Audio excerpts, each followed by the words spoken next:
are willing to die. When you get to the place where you are not afraid to die, they can do nothing with you.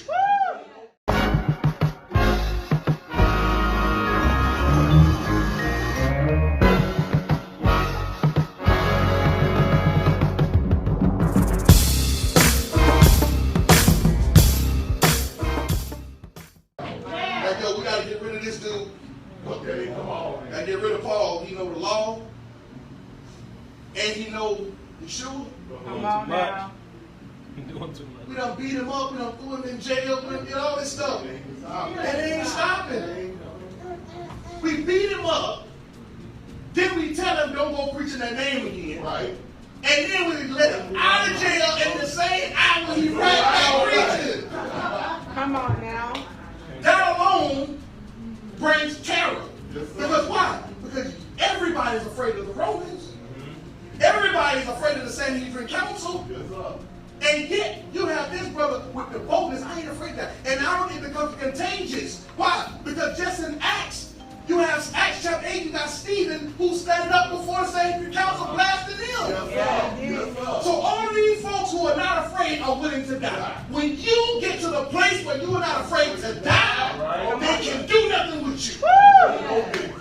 You can't do nothing with me. Nothing.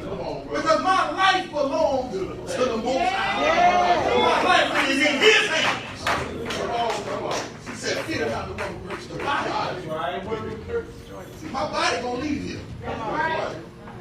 But after I leave here, it's somebody I gotta deal with. Come on now. Yes, it is. On the other side, I ain't dealing with you. Come on now. You still over here. And when I get over there, I'm not trying to die second death. Okay, come on now. I'm not trying to die second death. I'm trying to hear those words. Well done. Yes. He said, for I'm not ashamed of the gospel, for it is the power of Yah for salvation to everyone who believes. See, notice now, look at the style in which he writes. He knows that his audience is predominantly Israel. But he also knows that those who take it on Israel and follow the ways that were given to Israel, they also become Israel. So now he says to the Jew first. Because he knows that the audience is made up of different believers, Gentiles and Israelites. To the Jew first. Then to the Greek. So he said, it's just the way his style of writing. And this is what messes people up. Not only that, but we don't have the letter that was written to him. So listen, that's even more of a difficult issue for us to deal with because we don't really know the fullness of the conversation. But we know that he's writing to these believers in Rome. For in it, listen to what this, in it, he said, the power of the gospel unto salvation. Then he tells you what's in it. What's in the gospel. For in it, the righteousness of Yah is revealed from faith to faith. Y'all already got the law. Y'all ain't got no faith. Come on. See, look what Paul said. Paul said, y'all Israel, y'all been taught from children about the law. But y'all don't have no faith. Wow. So I got to get you to a place of faith. Because if you're in a city, I want y'all to think about it. They're in a city that is predominantly pagan. Everybody around, they're the majority according to the system. And the people are trying to find out where they at. The people are trying to make sure they ain't preaching in that name. And on it, you gotta have faith. You got the law, but you can't spit the law to somebody that don't adhere to the law. Come on now. You can't tell nobody vindication like well, the law said this. I don't care about your law. I serve Caesar. Yeah. I care about your law. You talking about Moses. Who is Moses? Who is he? I worship the water god.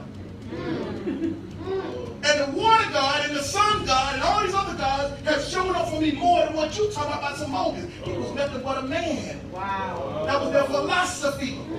So now you gotta have something more than just your Torah. Because guess what? Rome didn't honor the Torah. Henceforth, in Romans 13, if he's talking about honoring the government, it can't be. So it's deeper than that. Come on now. He ain't telling you to honor a pagan sister that want to kill you, that expelled you. Come on. Wow. He ain't telling you to honor a system that honors gladiators with little boys. Come on now. Because the gladiators want what you want. You want this one? We got not. No, I don't want the one. I want a boy. I want this is what you talking about mentors. Wow. They tormenting little boys. They give me a little boy, 8-year-old. I want young. My God. But he got it. So you telling me, Paul is telling these Israelites and Gentiles who know the Torah to follow a government that is parading around that the King Caesar has a man and a woman? Not so. Wow. Come on. Not so. Come on. So this is exactly what Paul is saying? Come on now, Paul, I know y'all want Paul to be done with the law, but I'm sorry. Paul ain't saying this. Paul not telling you to honor a pagan system that is willing to kill you because you won't want to eat swine. Come on. That's what the Greeks did, right? And you know, after the Greeks did that, you know, the Romans took a lot of things from the Greeks. Paul ain't saying honor that. For I am not ashamed of the gospel, for it is the power of Yah for salvation to everyone who believes, to the Jew first and also to the Greek. For in it the righteousness of God is revealed from faith to faith, as it is written, the righteous shall live by faith. That's it. Y'all got it confused. Righteous shall live by faith. I know folks, they got Torah scholarship. Come on now. They ain't got no faith. Come on now. They can't even see Yeshua in the Old Testament. Come on. They can't figure out nothing. They can't even believe that they still waiting on him. Come on. Still waiting on him. See, you know, Israel's issue wasn't the wilderness. It wasn't the Torah. It was faith. That's it. Right. That's what it was. Israel lacked faith. They had more faith in themselves than the Most High. Come on. And guess what? It's bad when you see the power of God in your life and you still ain't got no faith. Come on. Come on. They know the stories. That they came out of Egypt by the mighty hand of God. And yet they still go over here. Come on to now. Jebusites. Come on. Pray to their God. Come on. The faith. Paul is writing to these Israelites in Rome. Y'all need faith. See, I was like you at one point in time. I had no faith. But it's all about something about when you finally meet the man. Yeah. Come on. You finally meet him and you finally know him for yourself. All that other stuff y'all talking about don't matter.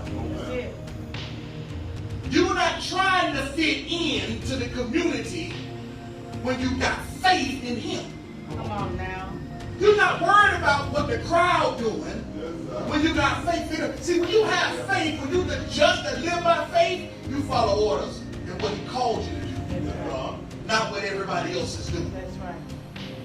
It says, it is the power of Yah for salvation to everyone who believes. I have no power. The gospel does. We only have to unleash it. This gospel is the righteous shall live by faith. Or put another way, the righteous are saved by faith. And that faith is in Hamashiach. That's right. So, Paul is telling us in Romans 19 to follow the government and what the government says.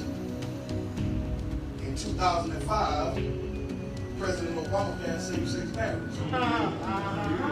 Come on So the now. question I want to ask these preachers Please, come on. and everybody else that want to use the scriptures, try to force me or force anybody else saying we need to honor the government. Now, I'm not telling y'all to go out here and just buck wild and do what, wild out on the government. Yeah. See, you gotta, in this day, you gotta clarify that. Maybe I took the tape and, see, what are you saying? He talking about dual coup. He talking about take on and go fight the power, Black Panther and all that type of stuff.